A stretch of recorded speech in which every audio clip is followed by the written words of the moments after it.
Bismillahirrahmanirrahim. Assalamualaikum warahmatullahi taala wabarakatuh. Alhamdulillahirabbil alamin wassalatu wassalamu ala asyrafil anbiya'i wal mursalin sayyidina wa maulana Muhammad wa ala alihi wa sahbihi ajma'in. Qala rabbi shrah li sadri wa yassir li amri wa hlul 'uqdatam min lisani yafqahu qawli. Amma ba'd. Alhamdulillah yang dimuliakan Dr. Muhammad Ridwan bin Muhammad Jamil. Di sini kami akan membentangkan berkenaan dengan falsafah dan perkembangan pendidikan di Malaysia yang bertajuk Kod Etika Profesionalisme dan Peraturan Keguruan dan Peraturan Pendidikan di Malaysia. Jadi untuk pengetahuan doktor yang dimiliki oleh Allah SWT, anggota kumpulan kami terdiri daripada 2 lelaki dan 2 perempuan, iaitu dianggotai oleh saya, Muhammad Azwan bin Abdul Khalid, dan Ustaz Muhammad Syahmi bin Suhiman, kemudian Ustazah Siti Afiqah binti Samsuri, dan Ustazah Halimatul Sa'diyah binti Abu Osman. Baik, tanpa membuang masa lagi, saya teruskan dengan kita punya pengenalan Kod Etika Profesionalisme dan Peraturan Keguruan. Baik, pengenalan daripada Kod Etika Profesionalisme. Kod Etika Profesionalisme di Malaysia adalah salah satu dokumen yang berfungsi sebagai salah satu panduan etika kepada seluruh profesi di Malaysia. Okey, baik. Etika boleh ditakrifkan sebagai akhlak, adat atau moral. Sesuatu bangsa itu mengikut agama dan negara masing-masing. Okey, etika ni dia lebih kepada aspek yang berkaitan dengan tingkah laku seseorang yang diterima dan dipersetujui oleh sekumpulan masyarakat. Dan etika juga dimaksudkan sebagai menggambarkan nilai-nilai yang baik yang harus diamalkan dalam kehidupan bermasyarakat. Kemudian etika juga boleh dimaksudkan sebagai tingkah laku yang baik, mengandungi nilai-nilai murni dan boleh menjamin kesempurnaan dan keharmonian hidup seseorang individu itu. Okey. Kod etika juga merupakan garis panduan yang bertujuan meningkatkan tahap kualiti produktiviti dan disiplin dalam perkhidmatan dengan memberi penekanan kepada aspek yang berkaitan dengan peraturan, peranan, nilai serta tingkah laku profesional seseorang. Okay. Bukit kerjaya guru dan amalan Kod Etika Profesionalisme di Malaysia. Okey, kalau di sini menurut Guiding 2000 adalah satu set standard atau piawaian dan prinsip yang dibentuk oleh sesebuah organisasi bertujuan memberi panduan kepada ahli mengenai tingkah laku berinteraksi antara ahli dengan orang luar organisasi. Okay, manakala menurut Ahmad Sarji 1992 adalah semua garis panduan yang bertujuan untuk meningkatkan tahap kualiti produktiviti dan disiplin dan perkhidmatan dengan memberi penekanan terhadap semua aspek yang berkaitan. Okey. Jadi dalam bidang pendidikan, etika keguruan digubal pada tahun 1970-an sebenarnya. Okey, dia membawa maksud satu set tingkah laku atau tanggungjawab guru terhadap pelajar, terhadap ibu bapa, terhadap masyarakat dan negara, dan terhadap rangka sejawat serta profession itu sendiri. Oleh itu, setiap guru yang sedang berkhidmat, dia wajib akur. Dia wajib akur dan patuh etika ni. Dan di sini, dia ada beberapa nilai utama yang menjadi fokus ketika menjalankan profesi sebagai satuan guru. Jadi Kementerian Pelajaran Malaysia dia memfokuskan kepada 7 nilai-nilai tersebut. Pertama, satuan guru itu mestilah amanah. Kemudian dia mestilah benar. Dia mestilah bijaksana. Kemudian dia mesti bersyukur. Dia dedikasi. Dia ikhlas. Dan yang terakhir mestilah dia ada sifat penyayang. Jadi itu antara nilai-nilai yang perlu ada. Dalam slide ni tak ada. Itulah dia 7 nilai-nilai yang menjadi garis panduan dan difokuskan oleh Kementerian Pembelajaran Malaysia. Okey. Kod etika perguruan dia sama seperti profession yang lain, seperti kerjaya-kerjaya yang lain. Macam kejuruteraan, perubatan, guaman. Dia pun ada kod etika dia juga. Okey, bagi seorang guru, dia perlu mematuhi kod etika demi menjaga imej, maruah, lagi apa, status, akhlak dan kepribadian seseorang guru. Lebih-lebih lagi dalam konteks negara kita di Malaysia, imej yang dipertontonkan oleh seseorang guru, dia perlu dan boleh diteladani oleh anak-anak muridnya. Supaya imej ni dan maruah guru dapat dimartabatkan dan diletakkan di dalam tempat yang tinggi. Okey. Kemudian ada beberapa komponen yang utama dalam kod etika profesionalisme. Okey, kat sini dalam slide ni kita tengok komponen yang pertama iaitu tanggungjawab guru terhadap murid. Tanggungjawab guru terhadap murid. Pertama sekali, guru ni mestilah dia bersikap adil. Dia tidak boleh membeza-bezakan, membanding-bandingkan antara murid kelas depan dan kelas belakang. Murid yang bijak dan yang kurang bijak. Dia kena adil dalam memberi, menyampaikan dalam 7 fokus yang disebutkan tadi. Dia kena bersikap adil. Dan guru juga dia kena utamakan kebajikan dan keselamatan pelajar. Okay? Dia kena utamakan kebajikan dan keselamatan pelajar lebih daripada hal peribadi dia. Okey. Kemudian guru mestilah memberi contoh yang terbaik. Dia nak orang ikut cakap dia, tapi dia tidak memberikan contoh yang terbaik, tu kira tak tepat lah.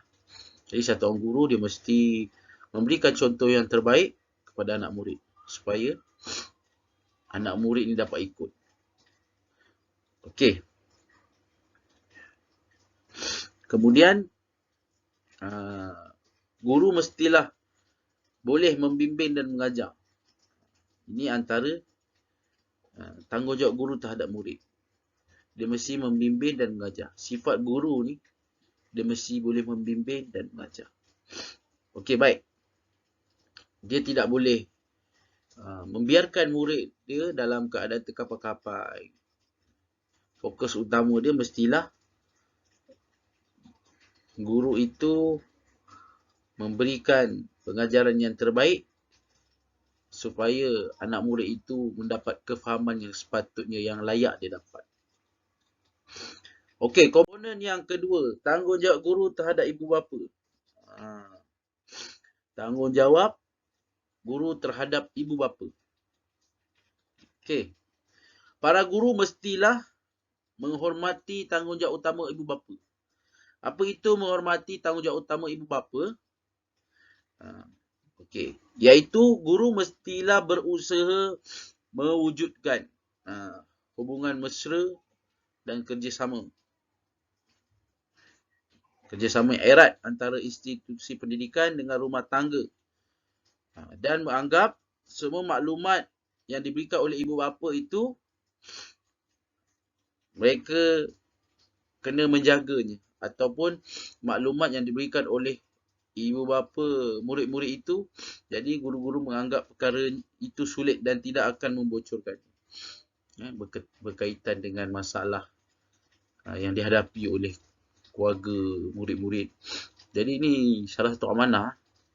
Guru-guru tidak boleh menceritakan kepada murid-murid lain yang tak sepatutnya, ataupun pihak-pihak yang tak sepatutnya untuk tahu perkara.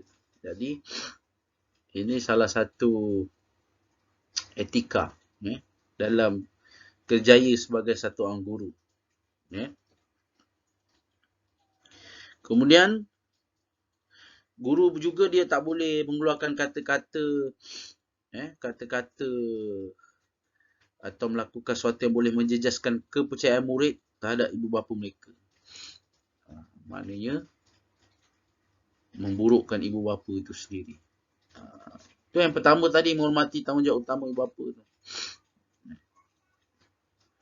Jadi menjejaskan hubungan baik antara murid dan ibu bapa itu tak sepatutnya berlaku lah. Okey, kemudian mengelakkan diri daripada dipengaruhi. Okey. Dia tak boleh. Guru ni tak boleh dipengaruhi oleh mana-mana ibu bapa terhadap murid-murid yang lain. Dia kena ada pegangan, dia kena ada pendirian yang tegas. Dia tak boleh mudah dipengaruhi.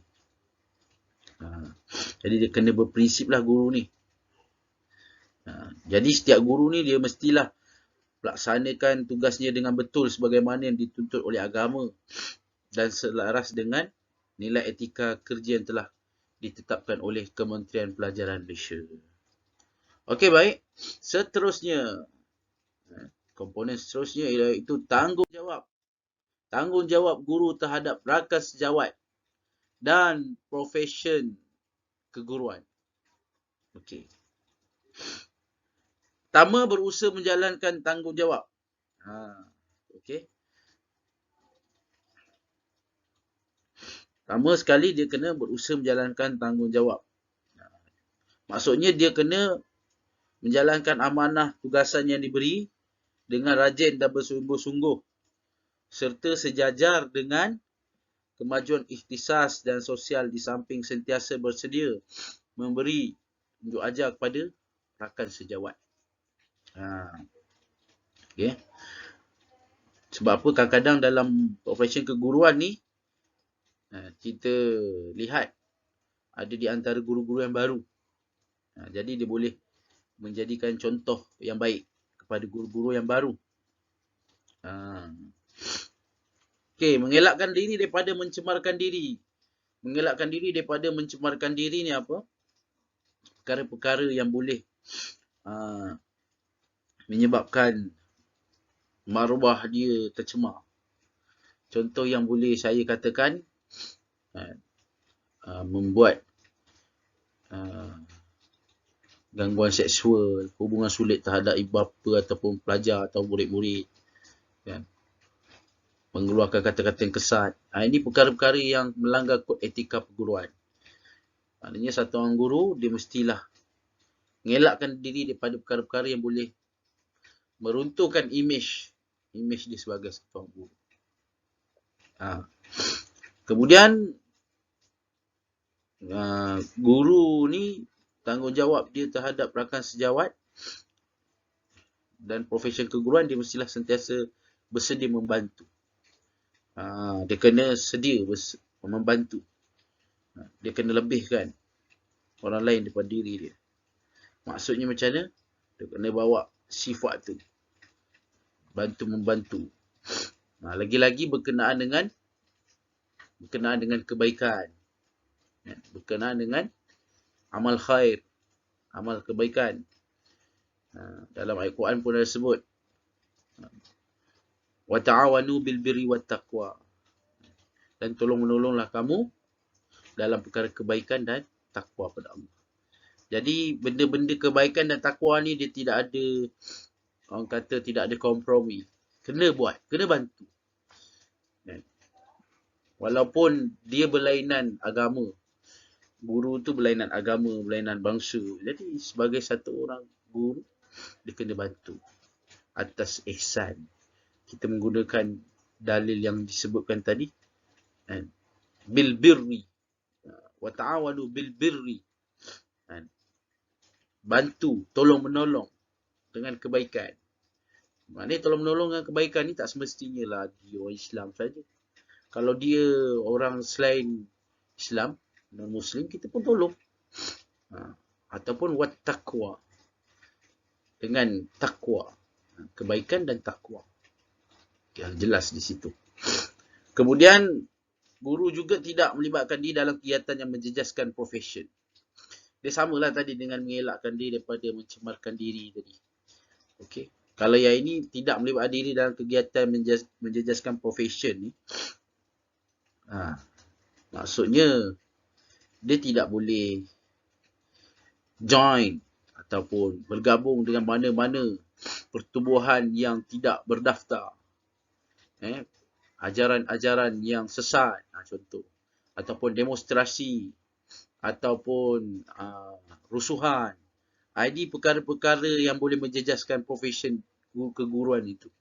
Jadi mana-mana guru dia yang terlibat dengan perkara-perkara yang disebutkan tadi, maka guru-guru ni telah melanggar kod etika profesionalisme.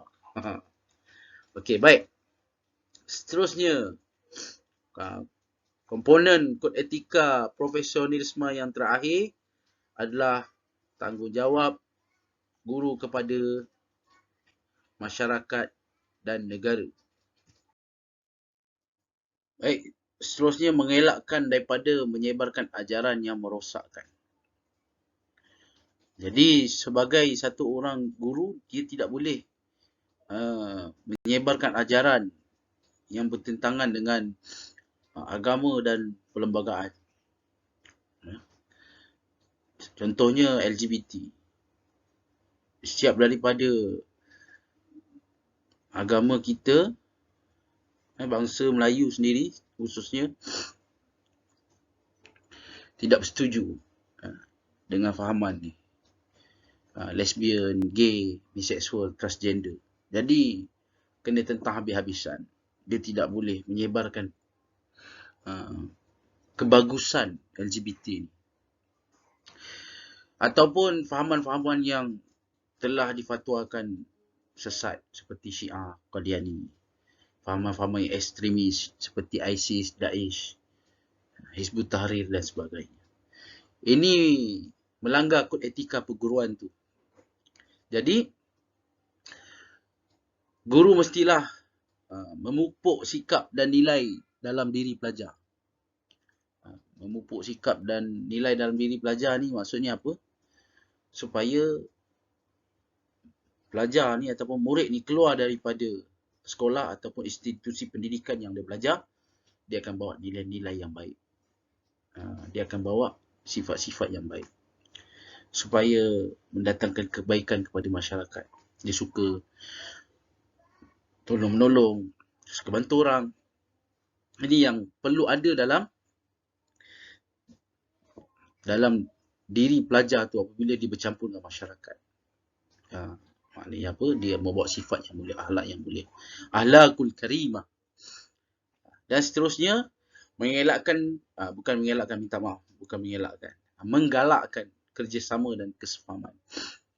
Jadi guru tanggungjawab dia terhadap masyarakat, dia mestilah menggalakkan kerjasama dan kesefahaman. Dan apa-apa perbezaan, tolak ke tepi. Ketepikan perbezaan, cari titik persamaan, titik pertemuan. Supaya masyarakat ni hidup saling hormat menghormati. Supaya masyarakat ni hidup saling harmoni. Saling bekerjasama. Saling bertoleransi. Bersikap bertolak ansur. Ini yang perlu dipupukkan dalam masyarakat. Baik, kemudian menghormati masyarakat. Kalau masyarakat ni, kalau Malaysia, masyarakat majmuk. Ramai. Berbilang-bilang kaum dan bangsa dan agama budaya. Jadi, tugas satu orang guru supaya mengajar murid-murid daripada kecil, menerapkan dalam diri murid-murid ataupun pelajar supaya saling menghormati antara satu sama lain. Jangan ada mencerca. Islam pun melarang. Agama Islam pun melarang untuk kita mencerca agama lain. Maki Tuhan-Tuhan lain. Tak boleh. Dan begitu juga agama-agama lain. Bangsa-bangsa lain tidak boleh. Tidak boleh rasis. Tidak boleh adanya asabiah. Sebab apa kita duduk dalam satu negara yang berbilang kaum, masyarakat majmuk dipanggil. Jadi dia mesti saling hormat menghormati. Baik, itu saja part saya tentang bahagian kod etika perguruan. Dia punya poin-poin dia. Jadi mudah-mudahan penerangan ni dapat difahami jelas bagi pihak doktor yang dimurkai oleh Allah yang mendengarnya. Jadi saya serahkan slide seterusnya kepada sahabat saya. Wallahu a'lam. Seterusnya, saya akan membuat penerangan tentang pelaksanaan kod etika profesionalisme, keguruan dan cabaran di Malaysia. Profession didefinisikan sebagai satu bidang pekerjaan khasnya yang memerlukan pendidikan dan kecekapan serta kemahiran yang tinggi dan latihan yang khas. Selain itu, profession juga merupakan satu bidang pekerjaan yang khusus dan dijalankan oleh orang yang mempunyai kelulusan dan latihan ikhtisas yang cukup bermutu. Guru yang profesional haruslah mempunyai 3 ciri kemahiran profesional. Setiap profession dalam pekerjaan mempunyai kod etika yang tersendiri. Kod etika ini juga dipunyai oleh profession perguruan. Setiap guru dikehendaki mematuhi kod etikanya sendiri demi menjaga status, maruah, akhlak dalam profession perguruan. Pelaksanaan kod etika ini dilakukan sepenuhnya oleh pendidik dalam memastikan pelaksanaan perkhidmatan guru yang cemerlang. Antara pelaksanaan kod etika yang pertama, pengetahuan atau kemahiran yang diperolehi melalui pembelajaran teori dan latihan amali. Pengetahuan atau kemahiran yang diperlukan melalui pembelajaran teori dan latihan amali dalam sesuatu tempoh yang panjang dapat menerima latihan dalam perguruan untuk menjadi seorang guru yang cemerlang. Guru juga mesti mengetahui sesuatu yang bertauliah. Yang kedua, berupaya menyelesaikan masalah serta berfikiran kritis dan kreatif. Guru haruslah membuat sesuatu keputusan dalam melaksanakan sesuatu tindakan dan menilai semula hasil sesuatu perkara yang ingin dijalankan. Perubahan-perubahan dalam kurikulum pendidikan juga memerlukan guru untuk menguasai kemahiran berfikiran secara kritis dan kreatif. Yang ketiga, mempertingkatkan profesionalisme. Guru pada hari ini perlu menyadari bahawa tugas dan amanah yang diberikan itu adalah untuk mendidik generasi yang akan menerajui negara ini. Guru hendaklah berusaha melengkapkan diri dan strategi-strategi pengajaran dan pembelajaran dalam bilik darjah maupun di luar bilik darjah. Guru juga haruslah mengikuti kursus-kursus pendidikan yang dianjurkan oleh pihak Kementerian Pendidikan Malaysia, Jabatan Pendidikan Negeri dan Pejabat Pendidikan Daerah. Yang keempat, mahir menggunakan IT. Mahir menggunakan IT atau ilmu teknologi dan kemahiran ini menjadi sebagai pemangkin guru dapat mengubah dunia pembelajaran dalam teknologi.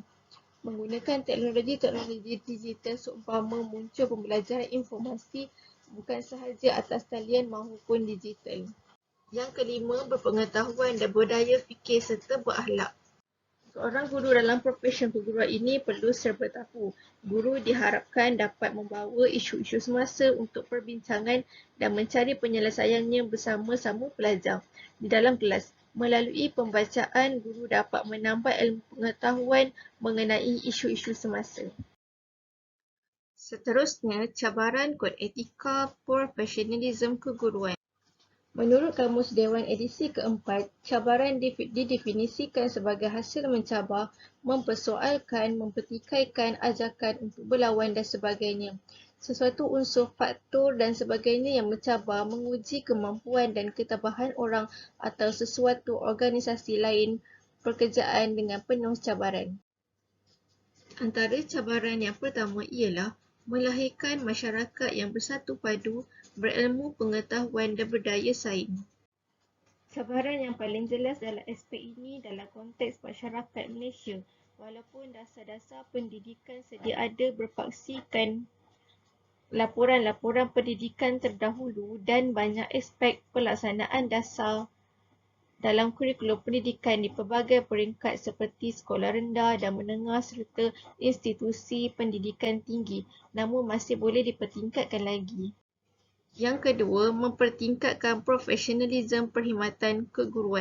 Contohnya, sentiasa mencuba menambah ilmu pengetahuan baru mengenai pendekatan, strategi, kaedah dan teknik pengajaran yang dapat diaplikasikan dan dalam aktiviti pengajaran dan pembelajaran di sekolah. Pada masa yang sama, seorang guru juga perlu profesional tentang sentiasa dan juga sentiasa kreatif dan inovatif dalam merancang strategi pengajaran dan pembelajaran yang akan digunakan. Yang ketiga, menggunakan teknologi maklumat dan komunikasi lebih pesat. Guru perlu menguasai kemahiran untuk menggunakan teknologi maklumat. Guru haruslah bersikap produktif dan juga proaktif dan responsif yang mempunyai kemahiran dalam teknologi dan info komunikasi dalam abad ke-21 ini. Bidang pendidikan mempunyai cabaran daripada kesan globalisasi dan liberalisasi. Yang keempat, menghadapi perubahan pelaksanaan program-program pendidikan. Supaya seiring dengan arus pemodenan kini demi hari ke hari, semakin berat tugas yang harus dipikul dan digalas oleh seorang guru demi memastikan wawasan negara dan masyarakat menjelang wawasan 2020 tercapai. Yang kelima, memegang jawatan yang bukan sepatutnya dipegang oleh seorang guru. Sebagai guru yang diberikan pelbagai jawatan yang bukan sepatutnya dilakukan oleh seorang guru terpaksa memegang beberapa portfolio dalam sesuatu jawatan kuasa yang diwujudkan. Yang keenam, menjaga perhubungan yang baik sesama rakan sejawat. Bagi memastikan kecemerlangan dalam kerjaya setiap individu, perlulah membuktikan mereka mampu menjalankan tugas, mengelola, menguruskan kerja dengan baik. Okey, seterusnya kita masuk kepada pelaksanaan peraturan dan undang-undang pendidikan dalam amalan di Malaysia. Yang pertama adalah pengertian peraturan. Kita tengok yang pertama, pengertian peraturan adalah perbuatan tentang moral yang menjamin keadilan. Kita dapat tahu jika tiada peraturan, maka di sini tiadanya keadilan. Okey, seterusnya peraturan adalah satu bentuk kawalan ke atas semua penjawat awam untuk menjamin kesejahteraan hidup. Okey, jelas itu adalah pengertian bagi peraturan. Pengertian bagi pendidikan pula adalah semua peraturan yang berkaitan tingkah laku yang dibentuk mengikut autoriti atau adat sesuatu kaum. Pengertian pendidikan juga adalah undang-undang yang digubal oleh sesebuah badan penggubalan. Undang-undang yang bertujuan untuk melindungi hak individu dan kebebasan tertentu. Secara kesimpulannya, peraturan merupakan syarat yang perlu dipatuhi oleh sesebuah organisasi bagi mengelakkan berlaku masalah. Okey, di sini jelas untuk menjamin sesebuah organisasi company itu atau syarikat itu, peraturan perlu dipatuhi untuk memastikan syarikat itu berjalan dengan lancar. Maka peraturan wajib dipatuhi bagi mengelakkan berlakunya masalah. Okey. Seterusnya, perundangan adalah undang-undang yang digubal bagi memelihara hak individu tertentu. Okey. Slide yang seterusnya adalah perbandingan antara peraturan pendidikan dan perundangan pendidikan. Okey, jelas dekat sini adalah perbandingan antara peraturan pendidikan dan perundangan pendidikan. Beza peraturan pendidikan dan perundangan pendidikan. Okey. Kita tengok dulu persamaan dia. Persamaan dia ada 5. Ada 5. Okey, yang pertama adalah dokumen bertulis. Yang kedua, panduan dalam kehidupan. Yang ketiga adalah panduan sekiranya berlaku masalah. Yang keempat adalah peraturan disahkan sebelum digunakan. Yang kelima adalah kaedah perbuatan hukum adalah sama. Okey, persamaannya adalah 5. Perbezaannya kami bahagikan kepada 6 perbezaan. Yang pertama maksud, tujuan, yang kedua, ketiga kepentingan, keempat contoh, kelima kesan, keenam pendidikan guru. Okey, kita tengok yang pertama dulu maksud. Okey, apa maksud peraturan pendidikan dan apa maksud perundangan pendidikan? Okey, tengok perbezaan dia. Peraturan pendidikan. Peraturan pendidikan lebih kepada menjaga sistem pendidikan supaya sentiasa menghasilkan insan yang dihasratkan. Okey, kita tengok pula apa perundangan pendidikan.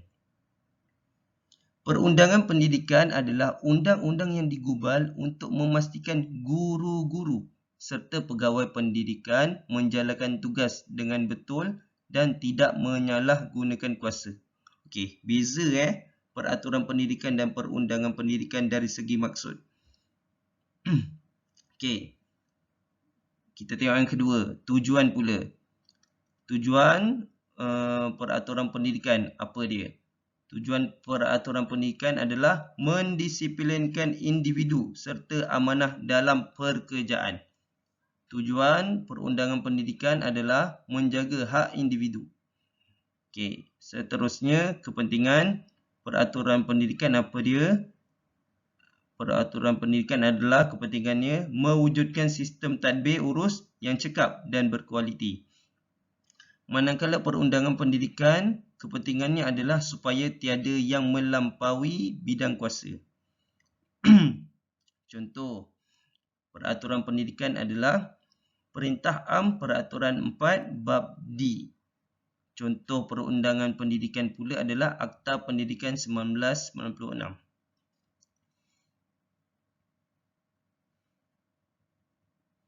Kesan peraturan pendidikan. Perintah mewujudkan sekolah yang selamat. Manakala perundangan pendidikan adalah menjamin keselamatan pendidik dan pelajar. Yang terakhir, pendidikan guru.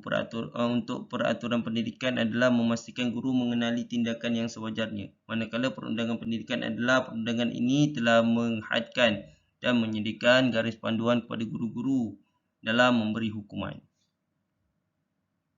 Okey, selesai.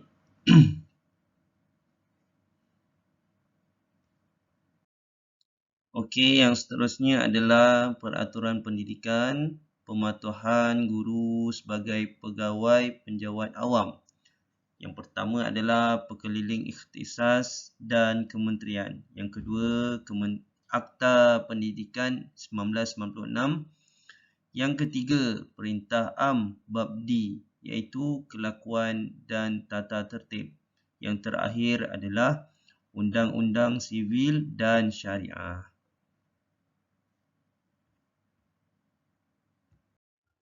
Okey, sekarang kita sambung pula tujuan dan fungsi peraturan-peraturan pendidikan yang dilaksanakan di Malaysia.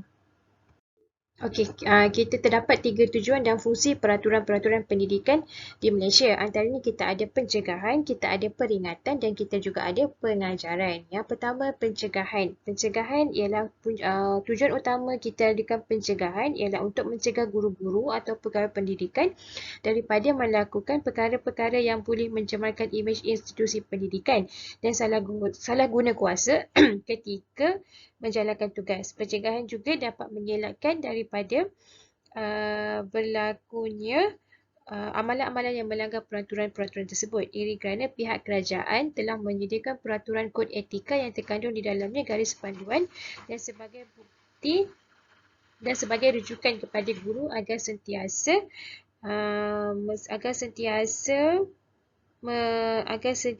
bertindak sewajarnya sebagai seorang pendidik. Contohnya jika guru tidak boleh terlibat dalam kegiatan politik.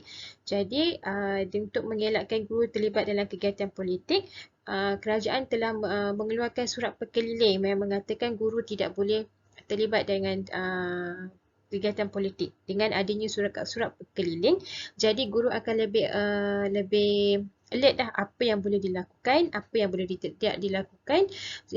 Jadi supaya mereka tidak melanggar peraturan ataupun etika sebagai profesion keguruan. Yang kedua, kita ada peringatan. Peringatan ialah memastikan guru-guru serta pegawai pendidikan agar sentiasa menjalankan amanah yang dipertanggungjawabkan dengan baik. Mengingatkan guru-guru serta pegawai pendidikan agar sentiasa berwaspada dalam melaksanakan tugas dan tanggungjawab yang telah diamanahkan. Memberi peringatan kepada guru-guru serta pegawai pendidikan terhadap akibat dan hukuman sekiranya mereka tidak mematuhi peraturan. Contohnya tadi kalau kata mereka terlibat juga dalam kegiatan politik, jadi mereka guru akan berikan surat amaran lisan ataupun surat amaran bertulis, ataupun mereka akan diberikan surat tunjuk sebab sebab mereka telah melanggar peraturan. Jadinya dengan adanya peringatan, mereka akan lebih alert lah, yang mengatakan mereka telah melanggar satu kod etika di dalam profesion perguruan dan mereka akan tahulah kesalahan yang telah dilakukan. Yang terakhir sekali kita ada pengajaran. Pengajaran ialah memberikan pengajaran kepada guru-guru serta pegawai pendidikan melalui kes-kes yang lepas serta hukuman yang dikenakan untuk setiap kesalahan yang dilakukan. Tindakan yang dikenakan untuk dijadikan iktibar dan panduan kepada pegawai yang terlibat dan pihak lain agar perkara yang sama tidak berulang. Contoh hukumannya yang akan dapat diturunkan pangkat ataupun ditukarkan tempat kerja. Contohnya kalau dia terlibat juga dengan kegiatan politik, jadi mungkin guru itu akan diturunkan pangkat, maybe mungkin daripada DG 41 ke DG 34 ataupun mereka ditukarkan tempat kerja.